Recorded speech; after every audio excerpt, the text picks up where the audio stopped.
اللہ نے ہمیں ایک نماز عطا فرما دی جس کو ہم آج صلاۃ التراویح کہتے ہیں. میرے نبی کے زمانے میں اسے قیام اللیل کہا جاتا تھا.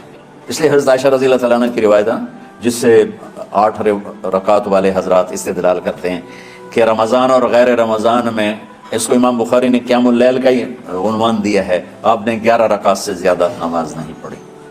ایک ضعیف روایت میں ہے کہ آپ نے 3 دن پڑھائی نماز. یہ تو صحیح روایت ہے. کتنی رکعت پڑھائی؟ تو ایک ضعیف روایت میں ہے کہ 20 رکعت پڑھائی. اچھا، ضعیف روایت سے عبادت ثابت نہیں ہو سکتی حکم شرعی.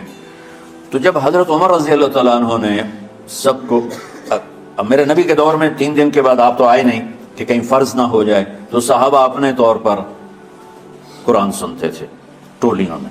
صدیقی دور میں 2 سال وہ فتنوں میں گزرا، تو اس میں بھی اسی طرح چلا کہ ٹولیوں میں ہوتے تھے.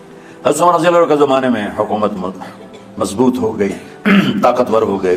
تو ابتدائی سالوں میں نہیں، چند سالوں کے بعد اب مسجد میں تشریف لائے تو لوگ اس طرح کوئی 4 ادھر 4 ادھر 5 ادھر 10 ادھر 20 ادھر.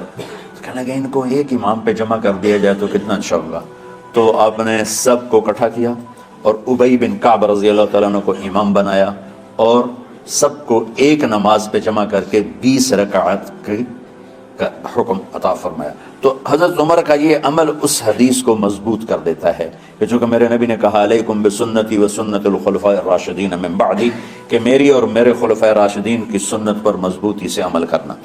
تو حضرت عمر کا جو 20 رکعت طے کرنا ہے، اگر ان کا اپنا اجتہاد ہے تو بھی ہمارے لیے عمل کے لیے کافی ہے، اور اگر ان کو یہ یاد ہے کہ میرے نبی نے 20 پڑھی تھیں تو اور زیادہ اچھی بات ہے. لیکن بہرحال جو 8 پڑھتا ہے ہمارا اس پہ بھی کوئی اعتراض نہیں، چونکہ وہ بھی حدیث کے ساتھ بات کرتا ہے.